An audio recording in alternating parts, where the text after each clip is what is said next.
अरे भाई के छोड़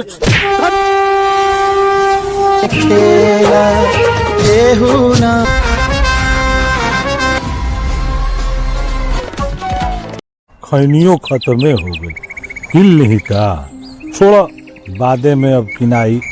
भैयवन के बड़ी पैसा के जरूरत बड़ुए, कैसे आदमी चलाई काम, जैसे होई वैसे देखल जाई। व्यवस्था पहले उन्हीं के पढ़े लिखे के कह देवे के बा, ओकरा बाद कुछ अपना खतरा करे के बा। का जाने कहां चली बन भोरही ले कहनी कि सेकर आहे जाई ट्रेन हमरा धरे के बा। और कुल जे कॉपी किताब उनका बुझाई में ना करला, फिर बाद में पैसा कहां चल गुरला तू।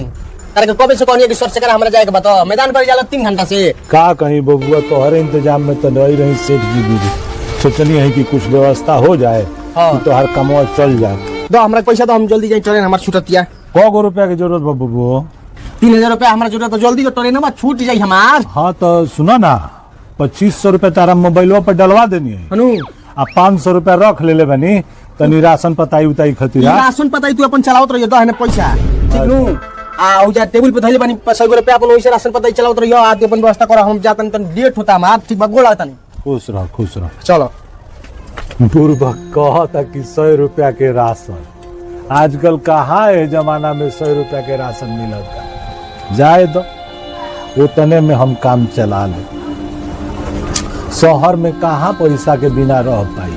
छोट भाई हो, मेहनत करता करे दो। हाँ पढ़ लिख के बड़ हो जाई तो भगवान सब दुख दूर कर दी।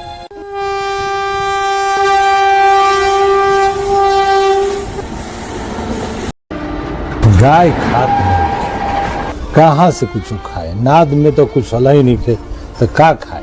अच्छा सब ठीक हो जाई, सब बढ़िया हो जाई। भगवान हवन दिन हमरो लौटी, कोनो चिंता करे के बात नहीं खे। तू ही तो हमार धन बड़ो, तोहरे से तो कुछ कुछ खर्चा चलता। भैया आज हम बहुत खुश बानी। आय का हो गइल हमारा इंटर के रिजल्ट आ गइल। अरे वाह, फर्स्ट डिवीजन से पास कइले। वाह रे भाई वाह, बहुत हमारा आज करे जाते तो बहुत फुला देले।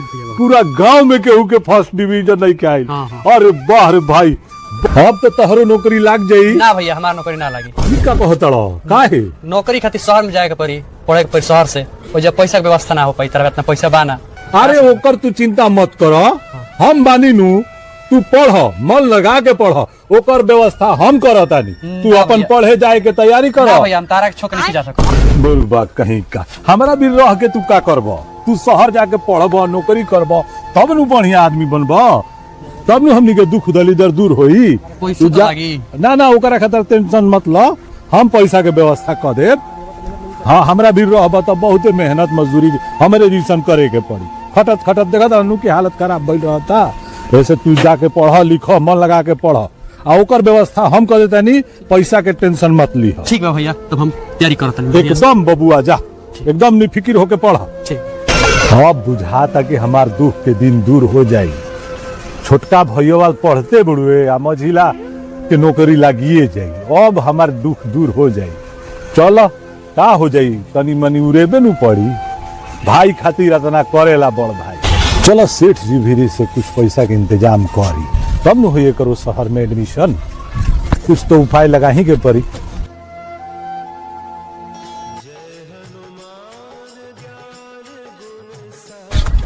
हेलो भैया खुश रह बबुआ, खुश रह। का हो छोटे, का हाल चाल बा? ठीक बा, ठीक बाड़ो नु। हाँ सब बढ़िया, अपन सुनावो। कोनिया की 10000 रुपया के तनी व्यवस्था करी, हमरा मोबाइलवा पे भेज दियो। 10,000 का काम पर गेल बबुओ? अभी 10 दिन पहले ही तारा के 5,000 रुपया भेजले रहे। हम कुछ नहीं जानते, हमरा 10 रुपया चाहिए तो चाहिए। हमरा स्कूल में काम बा, एग्जाम फी लगता। अच्छा स्कूल में काम बा? हां एनुअल फंक्शन के सब फीस लगता देवे के बा। ठीक बा, हम इंतजाम में लागत नहीं। पढ़ाई बढ़िया से करत अड़नु? पढ़ाई के चिंता मत करो, बढ़िया से पढ़ाई हम करत। ठीक बा बबुआ, हम लागत नहीं। सांझ तक तारा के बताओ तनी। खुश रह खुश रह।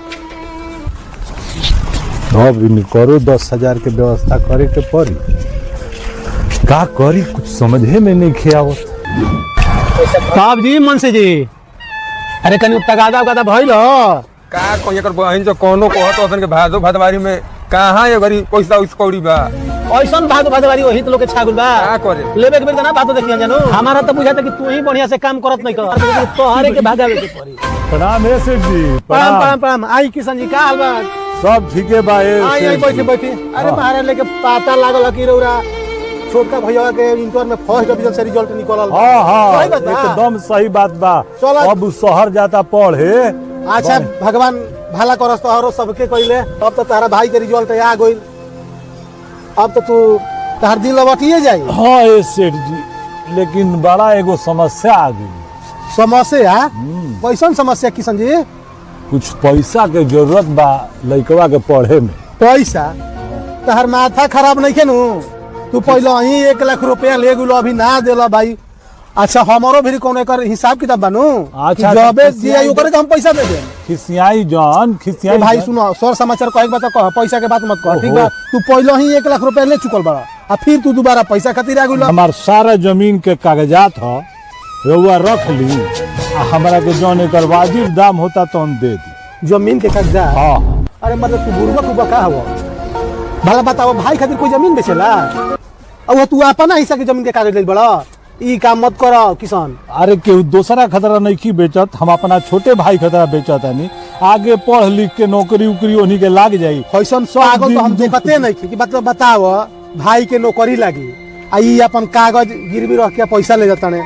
छोड़ी ना उ सब बात हटाई हमार काम रुआ करी अपन काम रुआ देखी। अच्छा सुन हमार तो ई काम बताइए दे बाकी तू अपन आगे दिन के तू सोच ली है। हाँ हम सोच तारा लेले का बानी। बीती हमारा पैसा दे में कौन दिक्कत नहीं हमार तो ये कमाए बा काम मुंशी जी पैसा हाँ। लिया आओ। इनका पर का कहल जाओ 1,20,000 पहले ही से काट जाबा त यहाँ पर का भरोसा बा कि आगे तू करम के का।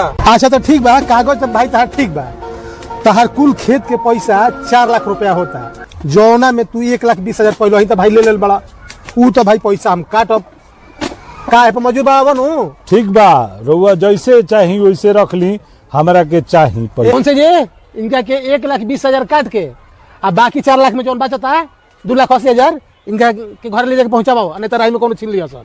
हाँ जी हाँ हाँ ठीक है बाबू नु हाँ हाँ एकदम आ बढ़िया। देख लो अब फिर बाद में जौन हो तो तू हमारे के दोस्त मत दियो। तो पहले टाइम हो तो फिक्स कर ली के कहिया देम। अच्छा ना हाँ देखो हमारे दिमाग में छूटत रहना ठीक हुआ था तो किशन जी बोली। पैसा के और 2 साल का समय दिया था ठीक बा?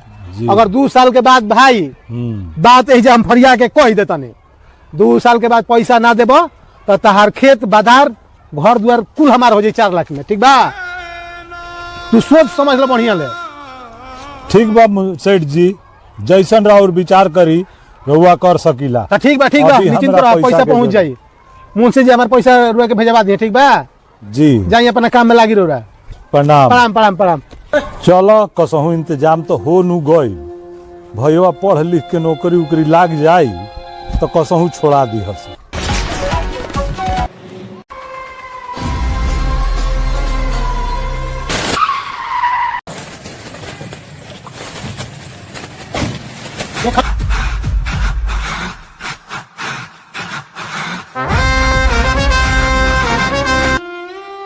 ये इन्हाना आज के बचल बड़ुए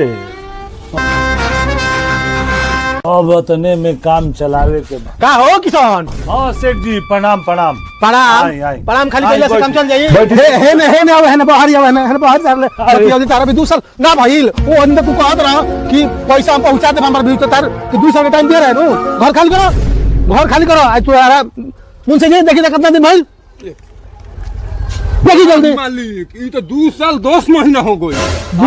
आवरी 2-4 ए मतलब हां तो कुछ ना होई पैसा ना दे घर खाली करो आई गई बसी कुल्ला दो भैयावन के नौकरी लाग गइल बड़ुए अब आवते होई हस देबे कर नौकरी लागल भइयो के तार को पैसा देबे करता दिले ना तो सन पैसा तार के दिया सन दे। ले चल से खबर थोड़ा अरे भाई भाई के छोड़ छोड़ भाई हमरा ढाका का दिलवा जाके से पूछो। चले कौन तार से अच्छा तो बतियाई तो पूछो ना का हो काहे को नहीं बोला तार दिया पैसा नहीं हमन के घर हो गइल अपना भाई ने तू पूछ लो कैसे पूछा नहीं निकले ई ना बतिया तार ले दिमाग में होश में पैसा वाला एक दिन ना बते ना हम कहां से पैसा ले बानी तू हर असही ना करी हो गुदा पूछे इनका ले भैया का बबुआ कई बात सही है का तू कैसे ले लो बात तो सही है बबुआ तो हम लोग जब जात रहा लोग पढ़े आ तू कॉलेज में पढ़त रह तो पैसा के हम इंतजाम सेठे जी से कैले रहे आ ओहू से ना तैयार भइल रहन तो अपन घर दुआर जर जमीन के कागज इनका के दे देले रही। का सोचनी कि पढ़ लिख के तो लोग पूरा कर दे बोलो, तब समय आ गइल बा पूरा कर दलो। समय नइखे आइल, तू केकरा से पूछ के जगह जमीन घर दुआर के कागज देलो सेठ के? तू कर्ज केकरा से पूछ के ले रहो? हमनी से पूछले रहो कि कर्ज खेत बाजार बेच के तोनी के पैसा देता नी? तू अपन हिस्सा देबे इनका के हो? हम काहे के हिस्सा देबे जाई? हम अपन हिस्सा ना दे। हमरा से पूछ नहीं करना, तारा के हिस्सा हम दी। हम तो पहले ही मना कर रहे कि मत दियो। ऐसे ऐसा मत मत करो करना लोग पड़ा। बबुआ, तोहनी लोग के भरोसा पर ही हम काम कइले रही। ऐसे तोहनी लोग अगर मुंह मोड़ ले बोलो तो हमार का होई? तू बतैलो काहे ना कि हम खेत बाजार बेच के तोनी के पैसा भाई देता नी? ई बेचले बना चाहे कुछ के ले बना, ई अपन हिस्सा बेचले बना। हमनी के जानत हमर नौकरी लागल, हम अपन जातने अपन काम धाम देखे। हम हूं जाता नहीं, जा तू अपन जो समरियो जिस हमारे कोई हमनी के चल नहीं जानो करी ना बबुओ रुक ना, जा सर। जा हटो ने जा। हे भगवान, अब हमारी दुख के दूर करी। ठीके कहल बड़ुए कि जब समय खराब हो जाला तो गोटिया पतिदार कोई साथ ना देवेला, ई सारा समाज छोड़ के चल जाला। भाई लेखा साथी आ भाई लेखा दुश्मन ए दुनिया में अब कोई ना हो। ए मेरा तारा बुझाइल, हम तो वही दिन कहले रही कि सोच समझ के कागज दे। केहू नाही जाने समैया के खेला, केहू नाही जाने समैया के खेला। दुख